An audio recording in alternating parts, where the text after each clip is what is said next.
Сегодня с утра были предприняты еще действия, которые позволяют говорить о том, что по территории Крыма, по дорогам Крыма осуществляют передвижение военнослужащие, которые вышли с территории своих гарнизонов.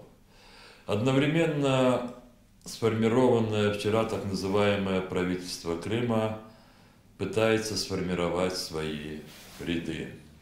Сегодня объявлена также новая внеочередная сессия Верховной Рады Крыма.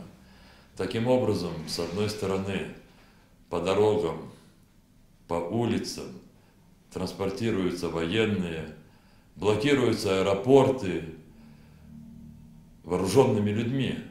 И в это же время часть депутатов Верховной Рады Крыма, те, кого вчера таким незаконным способом избрали правительство, пытаются имитировать организацию работы новой власти.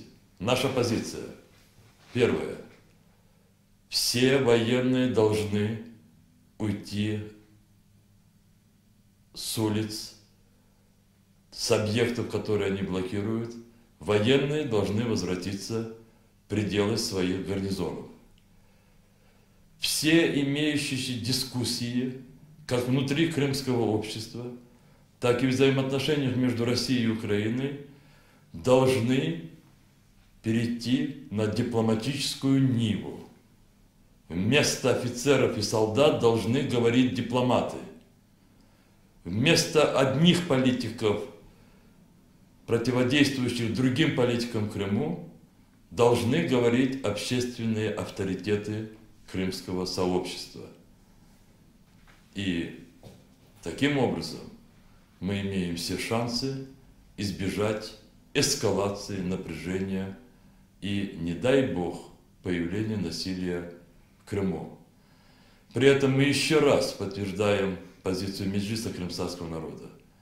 Максимальное внимание и уважение друг к другу, совместное на всей территории Крыма с законными органами власти обеспечение безопасности и защиты людей, координация наших усилий, мы еще раз предлагаем своим коллегам, депутатам Верховной Рады Крыма собраться вместе, без угрозы насилия, выведя незаконно захвативших здание Верховной Рады людей с оружием за пределы этого здания, пусть они вернутся в свой гарнизон, сесть и вместе обсудить дальнейшее развитие Крыма.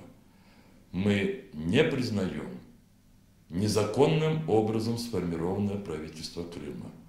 Мы не даем профессиональные кадры для работы в его составе, поскольку деятельность этого органа признана незаконной.